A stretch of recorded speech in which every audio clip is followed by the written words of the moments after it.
아멘.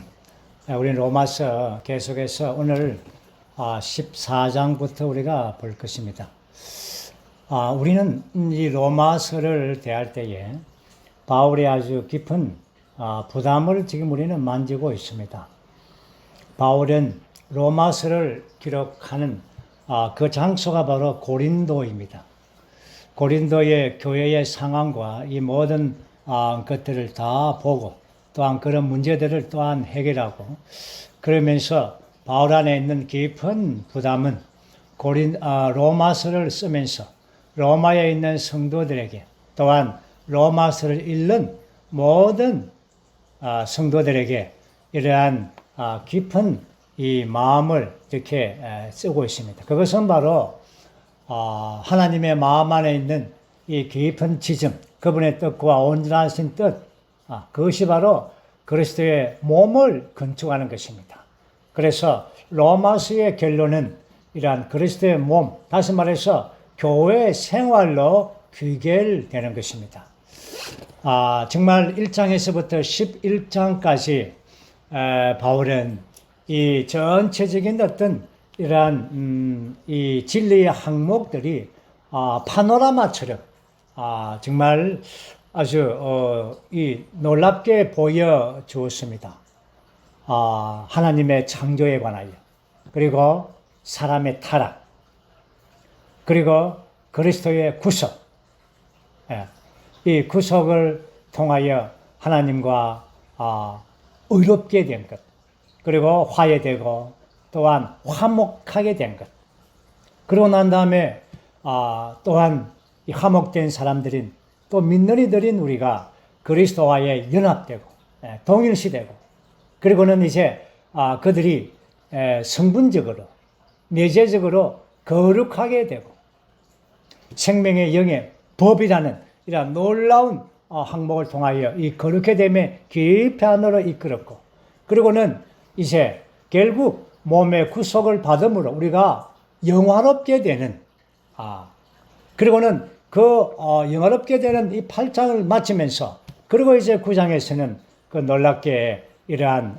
선택, 하나님의 경륜 안에 있는 이 아주 비밀한 방으로 인도해서 이러한 하나님의 선택의 방면을 보게 했죠. 그리고는 이제 12장에 와서 이 바울의 마음 안에 있는 깊은 부담, 바로 교회 생활을 보여주는 것입니다. 지금 앞에 아주 1장에서부터 11장까지 이러한 놀라운 웅장한 이 파노라마처럼 펼쳐지는 이러한 광경들 다 우리가 보았지만, 그러나 그것이 이 서신의 결론이 아니었습니다. 그리고 바울의 깊은 부담은 아니었습니다.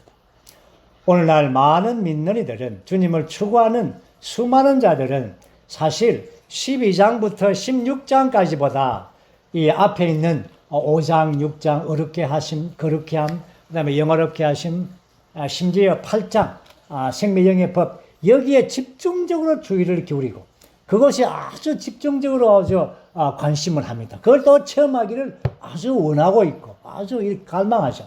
그러나 이 교회 생활의 방면에서는 그렇게 깊이 있게 보지 못합니다. 마치 로마서의 최고의 어떤 결론이 8장으로 다 여겨집니다. 그러나 우리가 오늘 주의 회복 안에서 이 바울의 마음 안에 깊은 부담을 만진다면 12장에서 16장으로 이 전개되고 있는 교회 생활이라야말로 이것이 바로 하나님의 최종 완결입니다. 11장까지 모든 진리의 항목들을 이제 낱낱이 다 말했지만, 그러나 그것은 그 자체로만이 있는 것이 아니라 다 교회 생활을 위한 것이다. 이런 것을 보여주고 있는 것입니다. 그리고 이제 우리가 앞에서 12장과 13장을 우리가 다루었습니다. 12장과 13장에서는 이러한 하나님의 최종 완성인 이 교회 생활에 관하여, 그것이 바로 첫 번째가 바로 몸의 생활을 실행하는 것이었습니다. 몸의 생활을 우리가 실행하기 위해서는 첫째로 중요한 것이 우리의 몸을 드리고, 그런 다음에 우리의 생각이 새롭게 되므로 우리의 혼이 적서지죠. 그리고 우리의 영이 불타는 것입니다. 그렇게 해서 우리가 은사들을 사용함으로써 몸의 지체들로서 기능을 발휘함으로써 몸의 실행을 이루어내는 것입니다. 여기 몸의 실행에서 이러한 바울의 이 중심 부담은 영을 불타는 것이 첫 번째가 아니고, 혼이 생각이 새롭게 되는 것이 첫 번째가 아니라 우리의 몸을 드리는 것을 첫 번째에 놓았습니다. 다시 말해서 우리의 몸으로서 드리지 않는다면 어떤 것도 거기에 따라올 수가 없는 것입니다. 교회 생활 안에서 가장 전략적이고 가장 중요한 것은 우리의 몸을 드리는 것입니다. 몸을 드려야 생각이 새롭게 되겠죠. 혼의 변화를 받겠죠. 몸을 드려야만이 우리의 영이 강화될 수가 있는 것입니다. 물론 이러한 방면들은 다 균형 잡힌 방면이 있겠지만, 그러나 바울 형제님은 첫 번째 몸의 생활에서 우리의 몸을 드리는 것을 앞장서서 말했습니다. 그리고 난 다음에 이제 계속적으로 우리의 정상적인 그리스도인의 생활의 방면을 보여주었죠. 이것이 바로 몸의 생활입니다. 교회 생활 안에서 우리가 몸의 생활을 통하여 이러한 우리의 사회생활, 가정생활, 이런 생활로 발전되어서 나가더라도 이것이 바로 정상적인 그리스도의 생활을 살아 나타내는 것입니다. 그것이 바로 하나님의 신성한 이러한 속성들이 우리 사람의 미덕들을 통하여 표현되는 생활인 것입니다. 그것은 정말 이러한 우리 자신에 대해서는 항상 고난 가운데 기뻐하고 기도에 꾸준히 힘쓰고, 성도들에 대해서는 대접하고, 다른 사람들을 축복하고, 심지어 원수들까지도 정말 사랑하고, 그리고는 13장에서 계속 이어지는 그 말씀에 의하면 권위에 복종하고, 또한 이웃 사랑을 실천하고, 이 모든 것은 다 전쟁을 수행하는 일에 함께한 것이죠. 이렇게 해서 몸의 생활을 이제 계속해서 교통하면서 이제 14장에 올 때에 우리가 가장 깊은 지점을 바울은 실행적으로 또한 실제적으로 말하고 있습니다. 그것은 바로 믿는 이들을 받아들이는 것입니다. 믿는 이들을 받아들이는 것은 14장에서부터 15장 중반까지 계속되어집니다. 한 장 반에 걸쳐서 이 믿는 이들을 받는 문제가 사실 앞에서 말한 이 몸의 생활에 어떤 실행이랄까요? 어떤 시금석 같습니다. 다시 말해서 어떤 최종적인 문제인 것입니다. 나중에 우리가 보겠지만 우리가 교회 생활 안에서 이 믿는 이들을 받아들이는 이 문제 때문에 대부분 다 걸러 넘어지게 되고 또 교회 생활을 또 쉬게 되고 이렇게 앞에서 말한 몸을 들이고 우리의 그 생각이 섞게 되고 영이 불타고 이렇게 했더라도 믿는 이들을 받는 문제, 자기와 맞지 않는 이 특이한 지체, 하나님께서 우리의 몸 안에 많은 지체들을 둘 때 그들을 받지 않음으로 인해서 생겨나는 것이 앞에 있는 모든 생활들을 무효화시킵니다. 그렇기 때문에 믿는 이들을 받는 문제는 이 교회 생활 안에서 굉장히 중요한 부분인 것입니다. 그래서 이 부분에 대해서는 바울 형제님이 한 5항목을 다루고 있습니다. 수항목이죠. 하나님께서 받아들이시는 것에 따라서 받아라. 두 번째는 심판대의 빛 가운데서 받아라. 세 번째는 사랑의 원칙 안에서 지체들을 받아라. 네 번째는 왕국 생활을 위하여 받아라. 그리고 다섯 번째는 그리스도를 따라서 지체들을 받아라. 이 부분은 상당히 지금 우리도 현재의 로마 교회가 아닌 우리 창원 교회 안에서도 지방의 교회 안에서 사는 우리 모두가 다 이 문제에서 굉장히 주의를 기울여야 합니다. 대부분 다 이 문제 때문에 교회 안에서 어려움을 겪습니다.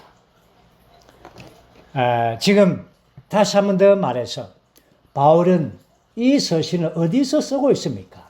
어디입니까? 고린도 아닙니까? 고린도는 많은 문제들, 11가지의 문제들이 가득 찬 그런 교회였습니다. 그것이 바로 그 중에 아주 이 믿는 이들을 받아들이는 나와 같지 않고 이러한 그 다른 지체들을 받지 못하는 이러한 방면들 그것들 아주 팽만되어 있었습니다. 고린도 교회에서. 바울은 이러한 것들을 다 교회 안에서 깨끗기 때문에 오늘 우리에게 이 창원교회 오늘 이 말씀을 듣고 있는 모든 지방에 있는 교회 성도들에게 이 말씀을 형제님은 주고 있습니다. 우리가 이 말씀을 우리의 영 안에서 깊이 있게 받아들이기를 원합니다. 먼저는 하나님께서 받아들이는 것에 따라서 믿는 이들을 받는 문제입니다. 1절, 2절, 3절을 읽어보겠습니다. 여러분은 믿음이 약한 사람을 받아들이고 그의 견해에 대해 판단하려고 하지 마십시오. 어떤 사람은 모든 것을 먹을 수 있다고 믿으나 믿음이 약한 사람은 채소만 먹습니다. 먹는 사람은 먹지 않는 사람을 업신여기지 말고 먹지 않는 사람은 먹는 사람을 판단하지 마십시오. 왜냐하면 하나님께서 그를 받아들이셨기 때문입니다. 아멘.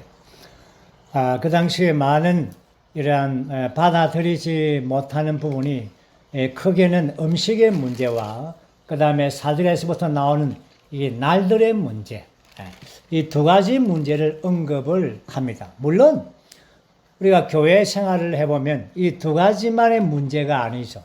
많은 항목들이 이제 우리 앞에 놓여져 있습니다. 어떤 교리적인 견해이죠. 음식의 문제뿐 아니라 이 침례의 문제, 주의 상의 문제, 주님의 다시 오심에 이러한 항목, 머리에 수건 쓰는 이러한 항목, 많은 항목들이 있습니다. 이러한 것들을, 이러한 교리적인 견해들, 이러한 것들 때문에 교회가 나누어지고 지체들이 다투고 이렇게 되는 겁니다. 교회 역사에서 우리가 이런 것들을 많이 또 보았습니다. 침례의 문제만 해도 그렇습니다. 침례를 온 몸을 물속에 잠그는 이 침례의 문제, 바다에서 할 것인가? 강에서 할 것인가? 아니다. 주님은 강에서 했다. 그래서 강에서 해야 된다. 그러면은 더 정확하게 하기 위해서는 요단강에 가야 된다. 요단강에서도 어느 지점인가? 이렇게 해서 많은 문제들을 이렇게 얘기하죠. 주의 상의 문제에서도 이러한 포도주 잔을 그 포도주를 뭘 쓸 것인가? 시중에 파는 와인을 쓸 것인가? 담아서 쓸 것인가? 안 하면은 많은 문제들이 있습니다. 객가지들이죠. 그것 때문에 이제 나누어지기도 하고. 주님의 다시 오심에 대해서는 참 이것은 그 역사 안에서 많은 방면에서 그렇죠. 어려움을 겪었습니다. 주님의 다시 오시는 문제. 여기다 저기다 했죠. 그리고 머리에 수건 쓰는 것도 크게 써야 된다. 참. 어쨌든 이러한 많은 이러한 문제들은 이러한 것들은 견해들, 이러한 교리적인 견해들로서 믿는 이들이 나누어져서는 안 된다는 것입니다.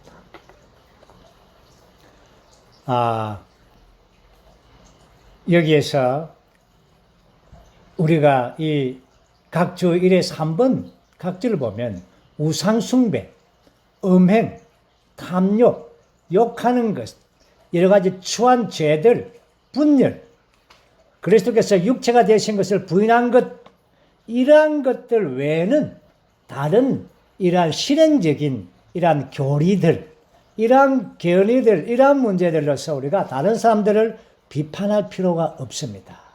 나누어질 필요가 없는 것입니다. 우리와 교리상에 다르더라도 우리는 동일한 주님을 안에서 받아들인 것입니다.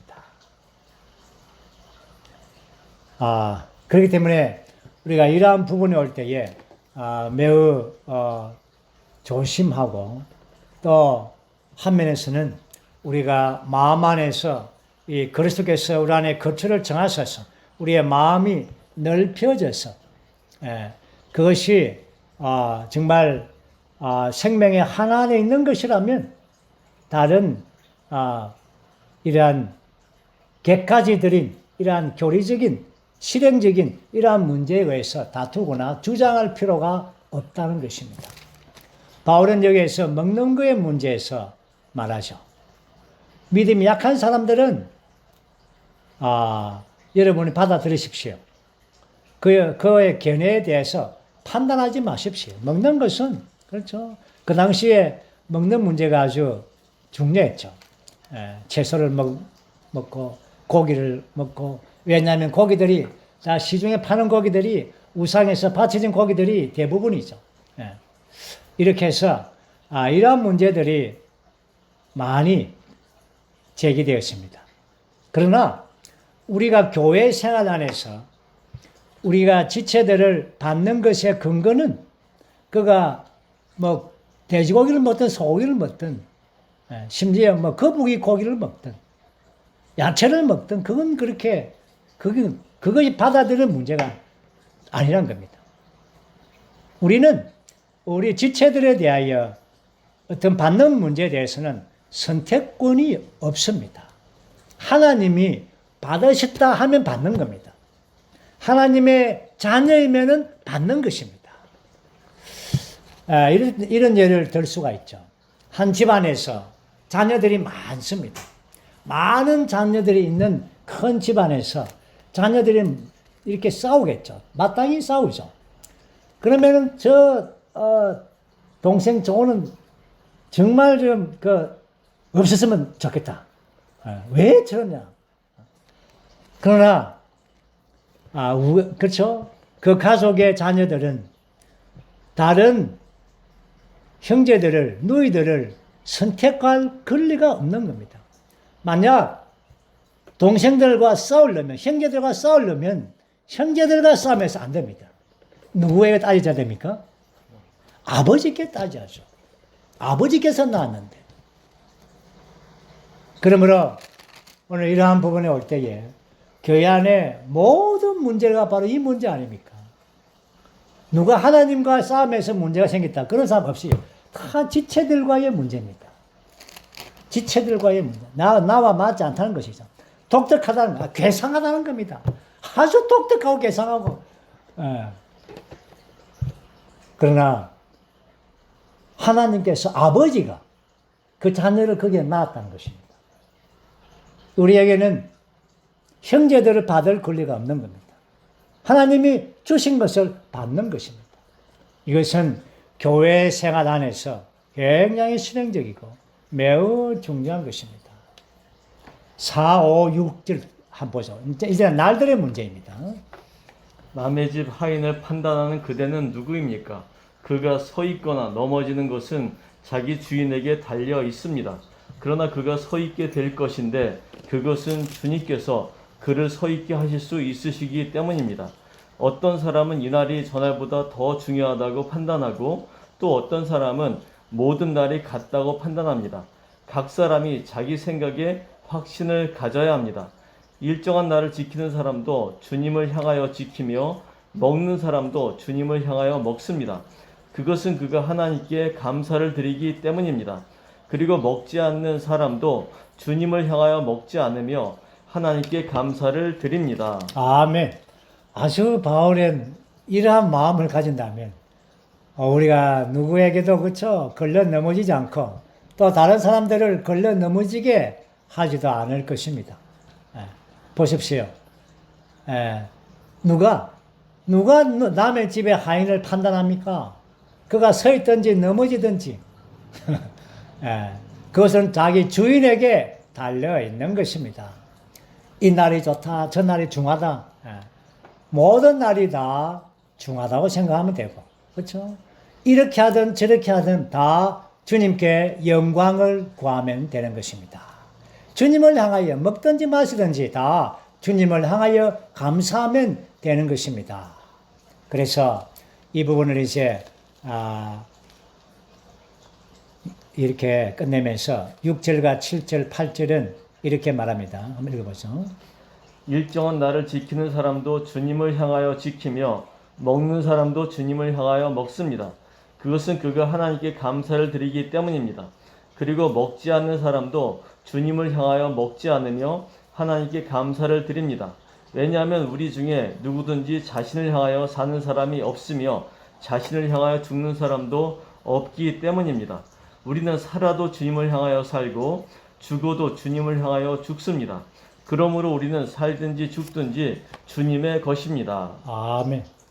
여기에 이제 아주 마지막, 그쵸? 결론적인 말이죠. 우리는 살아도 주님을 향하여 살고, 죽어도 주님을 향하여 죽습니다. 그러므로 우리는 살든지 죽든지 주님의 것입니다. 그러고 난 다음에 이제 하나님께서 받으신 사람들을 여러분들은 지체들 다 받아야 합니다. 그리고 이제 두 번째 항목은 심판대 빛 가운데서 받아야 합니다. 아주 이것은 상당히 바울 안에 있는 바울의 깊은 어떤 그런 마음이죠. 아주 깊은 부분들을 이제 드러냅니다. 10절, 11절, 12절 읽어보죠. 그런데 그대는 왜 그대의 형제를 판단합니까? 왜 그대의 형제를 업신여깁니까? 우리는 모두 하나님의 심판대 앞에 서게 될 것입니다. 왜냐하면 성경에 주의 말이다. 내가 살아있는 것을 두고 맹세하는데 모든 무릎이 나에게 꿇리고 모든 혀가 하나님께 밝히 자백하게 되리라 라고 기록되어 있기 때문입니다. 그러므로 우리 각 사람이 자신의 일을 하나님께 낱낱이 진술할 것입니다. 아멘. 형제를 판단하는 그래요. 그렇죠? 네. 판단하는 그 사람은 우리 모두가 다 하나님의 심판대 앞에 설 것입니다. 아주 이것은 경고의 말씀입니다. 12절 말씀 보면은 각 사람이 자신의 일을 하나님께 낱낱이 진술할 것입니다.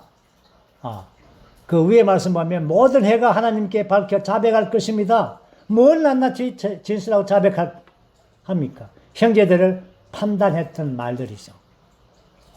만약에 여러분들이 지체를 판단하고 그렇게 한다면 여러분 자신을 먼저 판단하십시오. 여기에서 바울의 깊은 경고의 말이죠. 주 예수님도 이러한 말씀을 하셨죠. 자신의 눈에 있는 들보는 보지 않고 다른 이의 티를 본다는 거죠. 우리는 다 하나님의 심판대. 로마서 14장에서는 하나님의 심판대라고 말하고 고린도후서 5장에서는 그리스도의 심판대라고 말합니다. 이러한 심판대가 있다는 것입니다. 이것은 이러한 영원한 심판이 아닙니다. 영원한 심판이 아니죠. 불못이 아니라 여기에 믿는 이들에 대한 심판인 것입니다. 이것은 바로 주님이 다시 오셔서 천년왕국이 되기 전이죠.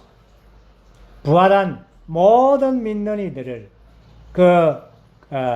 그리스도의 심판대 앞에서 공중에서 주님께서 모든 믿는 이들을 심판하게 될 것입니다.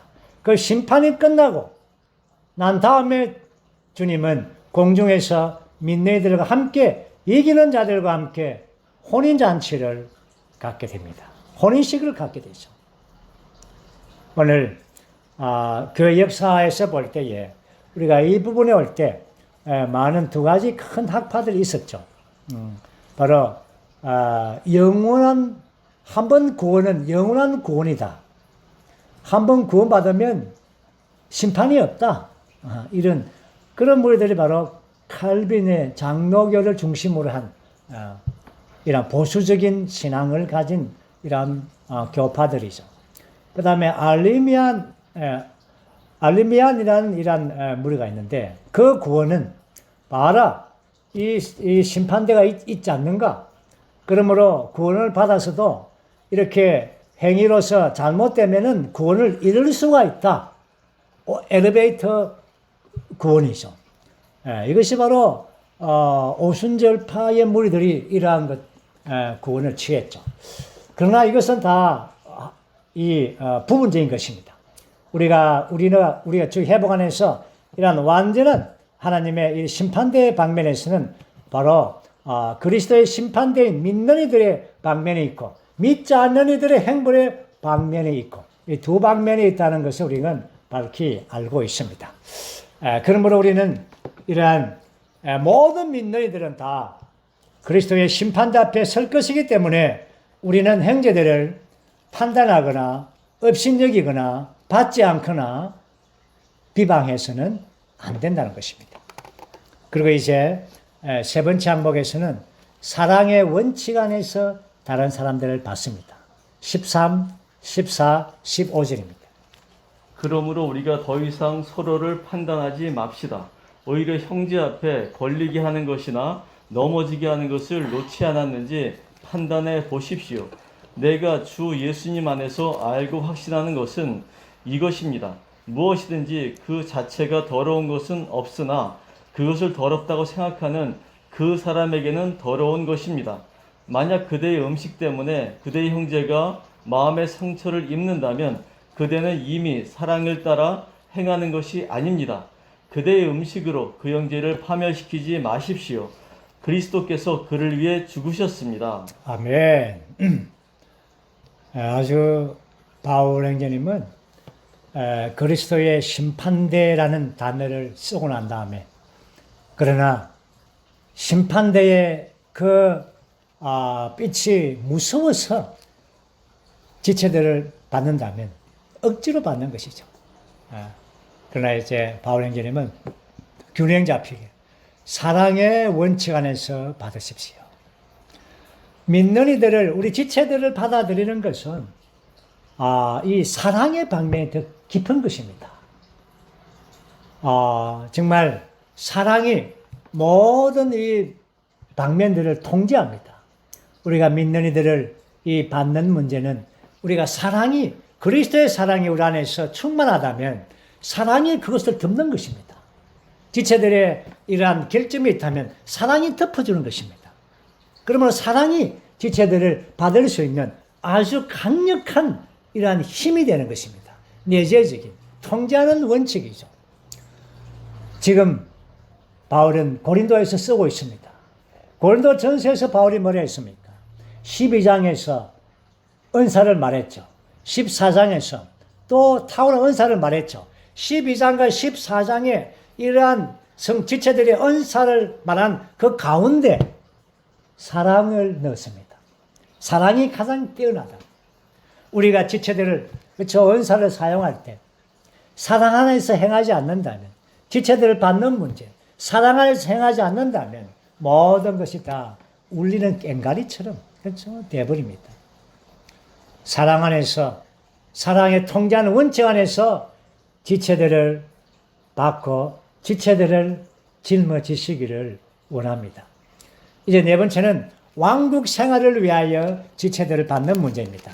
우리는 16절, 17절, 18절, 19절 네 구절을 한번 읽어보죠.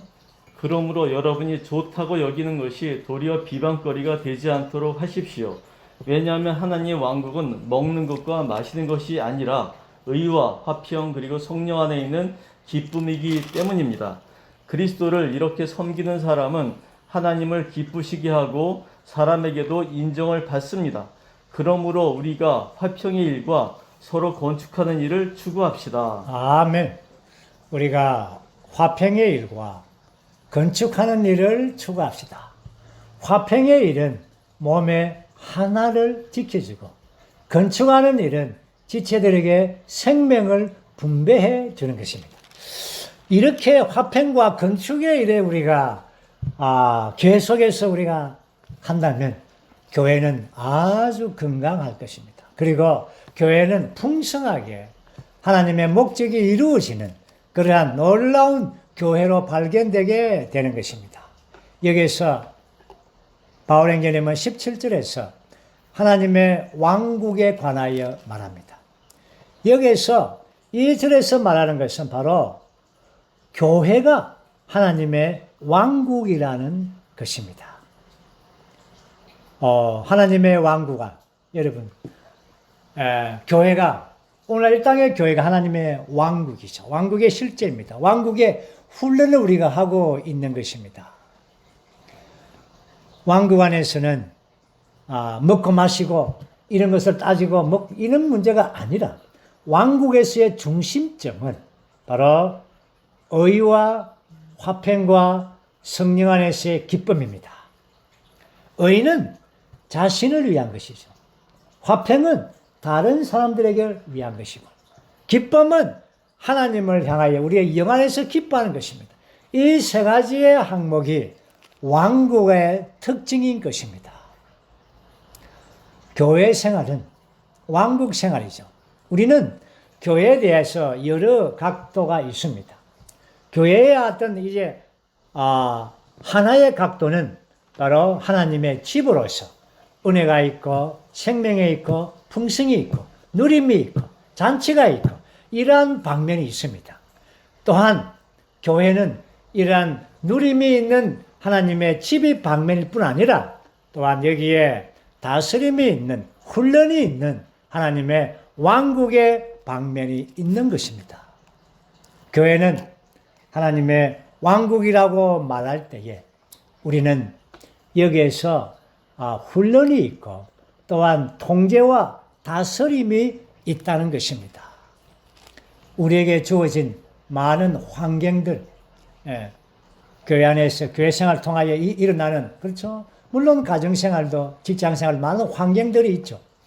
이러한 환경들은 우리로 왕국의 왕들이 되게 하기 위한 훈련으로 하나님께서 우리에게 안배해 주신 것입니다.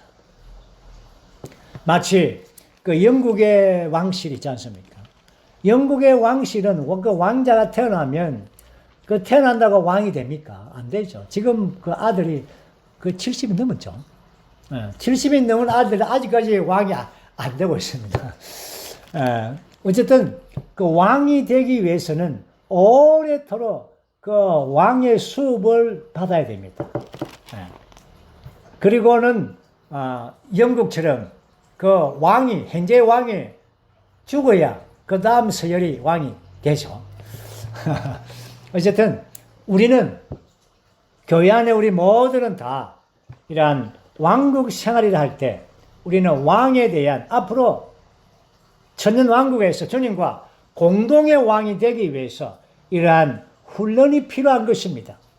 다른 이들을 받는 문제, 이러한 엉뚱한 특별하고 내가 아주 어려움을 주는 이러한 지체들과의 화평을 가질 때 이것이 훈련 아닙니까? 이것이 왕국에 대한 훈련입니다. 이렇게 한다면 18절에서 섬기는 사람은 하나님을 기쁘시게 하고 믿는 이들을 받아들이는 왕국 생활을 위해서 훈련을 위하여 모든 환경을 받아들이는 이런 사람들을 하나님을 기쁘시게 하는 것입니다. 이렇게 섬기는 사람, 그렇죠? 그리고 우리가 화평의 일, 건축의 일, 교회 생활은 화평의 일과 건축의 생활을 하는 그런 생활입니다. 아주 참 특별한 생활이죠. 자, 이제 그 마지막은 20절에서 23절까지는 우리가 읽어보지 않아도 계속해서 이 음식에 대한 문제인 것입니다. 다시 한번 말해서 형제들을 넘어지게 한다면 음식을 뭘 먹어도 죄가 되는 것이 아니지만 그러나 형제가 넘어진다면 음식을 먹지 않겠노라 바울 행전은 이렇게 말했죠. 이것은 바로 이렇게 교회 안에서 화평하게 하나됨을 지키기 위한 것입니다.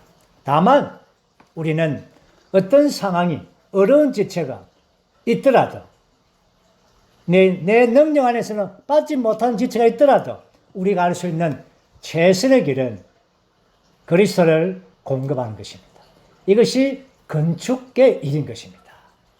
그리고는 이제 그리스도를 따라 다섯 번째 항목입니다. 그리스도를 따라 종교적인 관념이 아니라 그리스도를 따라 믿는 이들을 받는 문제입니다. 우리가 이 부분은 1, 2, 3절 한번 읽어보죠. 믿음이 강한 우리는 마땅히 믿음이 약한 사람들의 약점을 짊어져야 하고 자신을 기쁘게 하지 말아야 합니다. 우리 각 사람이 이웃을 기쁘게 하여 건축하는 데 유익이 되게 합시다. 왜냐하면 그리스도도 자신을 기쁘게 하지 않으셨기 때문입니다. 아멘. 성경에 주님을 비난하는 사람들의 비난이 제게 쏟아지나이다라고 기록된 것과 같습니다. 아멘. 우리는 성도들을, 지체들을 받는 문제가 그리 간단하지가 않다는 것입니다. 바울행전은 이렇게 한 장 반에 걸쳐서 이 문제를 자세하게 이렇게 기록하는 것입니다. 그냥 여러분과 다른 지체들을 받으십시오. 이 한 구절만 끝나지 않습니까? 그런데 한 장 반에 걸쳐서 자세하게, 세세하게, 정말 바울행전님은 그 마음이, 그 계시가, 그 체험이, 그 깊이가 끝이 없는 것 같습니다. 이렇게 자세하게 또 말합니다. 종교적인 관념이 아닌 이러한 그리스도를 따라서 우리가 지체들을 받는 문제. 이 문제 올 때 우리 강한 사람들이 있다면 약한 사람들의 약점을 짊어지는 문제입니다. 왜냐하면 모든 사람들에게는 장점과 약점이 있습니다. 교회 안에도, 믿음 안에서도 마찬가지다. 믿음의 약함들이 있지 않습니까? 그 약함들을 들추어 내가, 어떤 형제가 뭘 어떻게 했더라. 약함들을 들춰내면은, 그렇죠? 그러면은 교회 건축은 없는 겁니다. 그리고 생명의 흐름은 끊어지는 것입니다. 약점을 짊어지는 것이죠. 여기서 우리가 보는 것은 모든 형제 자매들은 다 약점이 있습니다. 사실입니까? 아멘입니까? 아멘. 저는 아멘을 크게 3번 외치고 싶습니다. 나의 체험에 의하면. 얼마나 약점이 많은지. 만약에 어떤 제가 내 약점을 들춰내면 나는 교회 생활 못할 것 같아. 그만큼의 우리에게는 약점들이 있습니다. 그러나 많은 지체들이 이러한 약점들을, 상대 약점을 짊어진다는 것이죠. 그러면은 그럴 때 자신을 기쁘지 않게 않는 겁니다. 이웃을 기쁘게 하는 거죠. 지체들을 기쁘게 하는 것이죠. 왜 그렇습니까? 건축을 위한 것입니다. 주님 자신도 자신을 기쁘지 하지 않았습니다. 우리가 알듯이 주님은 이 땅에서 고난의 길을 가셨습니다. 죽기까지 고난과 자신을 기쁘게 하지 않았습니다. 이것이 생명을 분배하기 위한 것이죠. 이제 주님에 대한 이러한 방면들이죠. 이제 우리는 이 부분이 아주 중심적인 내용입니다. 5절과 6절과 7절 읽어보죠. 이제 인내와 격려의 하나님께서 여러분에게 그리스도 예수님을 따라 서로 같은 생각을 갖게 하시는 것은 여러분이 한마음 한뜻으로 그리고 한 입으로 우리 주 예수 그리스도의 하나님 곧 우리 주 예수 그리스도의 아버지께 영광을 돌리도록 하시려는 것입니다. 그러므로 그리스도께서 우리를 받아들이시어 하나님께 영광을 돌리신 것과 같이 여러분도 서로 받아들이십시오. 아멘. 여기에 인내와 격려의 하나님께서, 우리의 하나님은 오래도록 인내하십니다. 또한 격려해 주십니다. 참 위로가 되지 않습니까? 하나님께서 우리를 이렇게 참으시기 때문에 제가 여기에 있고 또 우리가 여기에 있는 거 아닙니까? 그분의 인내 때문이 아닙니까? 그리스도 예수님을 따라 서로 같은 생각을 갖게 하시는 것은, 우리는 그리스도를 따라 믿는 이들을, 우리가 지체들을 받는 문제는 바로 그리스도 그분이 그러한 길을 갔었고, 또한 그분의 생각이, 그분의 마음이 그러한 생각이었습니다. 끝까지 7단계로 낮아지는 그분의 생각이죠. 우리는 6절에서 아주 중요합니다. 한 마음과 한 뜻으로, 그리고 한 입으로 우리 주 예수 그리스도의 하나님, 곧 우리 주 예수 그리스도의 아버지께 영광을 돌리도록 하시려는 것입니다. 주님께서 우리에게 똑같은 마음, 똑같은 입으로 하나님께 영광을 돌리시도록 그분이 우리에게 그분 자신을 주신 거 아닙니까? 한 마음과 한 뜻이라고 우리가 회복력에 번역되어 있습니다. 이 의미는 화음입니다. 화음. 헬라의 의미가. 다시 말해서 한 마음과 한 뜻이, 우리가 다 각각의 사람과 배경과 나이와 배움과 성향이 다 다르지만 그리스도 안에서, 그리스도 예수님 안에서 우리가 한 화음을 갖는 겁니다. 아멘. 도미솔이 음이 다 다르지만 같이 누리면 화음이 쫙 도미솔 함께 누르면, 그렇지 않습니까? 다른 놈들이 모여서 아름다운 화음이 되는 것입니다. 그리고 한 입으로 하나님께 영광을 돌리는 것입니다. 얼마나 영광스럽습니까? 우리가 이렇게 지체들을 우리가 받는 것에, 지체들을 받는 것의 최종 결론이, 마지막 항목이 그리스도를 따라서 우리가 그리스도를 이렇게 체험한다면, 이렇게 누린다면, 우리 모두가 다 다른 의견이 없이, 관념이 없이 우리가 이 화음, 조화대만에서 한 마음과 한 뜻으로 한 입으로 하나님께 영광을 돌리는 것입니다. 이것이 얼마나 영광스럽습니까? 이것이 얼마나 아름답습니까? 아름다운 하모니 아닙니까? 교회 안에서 모든 지체들이 이런 하나 안에서 아버지를 찬양하고, 주의 상집회에서 온 지체들이 하나 안에서 아버지를 경배하는 것이 얼마나 영광스럽습니까? 이렇게 하나 되는 것입니다. 이것이 우리가 독특한 믿는이들을 받아들이는 것의 최종 완성 아닙니까? 아멘. 자, 계속해서 바울행전에는 이 방면을 다시 한 번 더 유대인과 이방인의 방면에서 또 이렇게 설명하고 있습니다. 8절, 9절, 10절, 11절까지 읽어보세요. 내가 말합니다. 그리스도께서 하나님의 진실성을 나타내시려고 할례받은 사람의 종이 되신 것은 조상들에게 주신 약속들을 확고히 하시고 이방인들도 하나님의 긍휼로 말미암아 하나님께 영광을 돌리게 하시려는 것입니다. 성경에 그러기에 저는 이방인들 가운데서 주님을 높이 찬양하고 주님의 이름을 찬송하렵니다 라고 기록된 것과 같습니다. 또 이방 사람들아 그분의 백성과 함께 기뻐하여라 라고 하였으며, 또 너희 모든 이방 사람들아 주님을 찬양하여라, 모든 백성아 그분을 찬송하여라 라고 하였습니다. 아멘. 여기에 그리스도께서 하나님의 진실성으로 나타났습니다. 이것은 바로 할례받은 그 유대인들의 종이 됐었죠. 우리가 알듯이 이새의 다윗에 이렇게 씨로 오셨죠.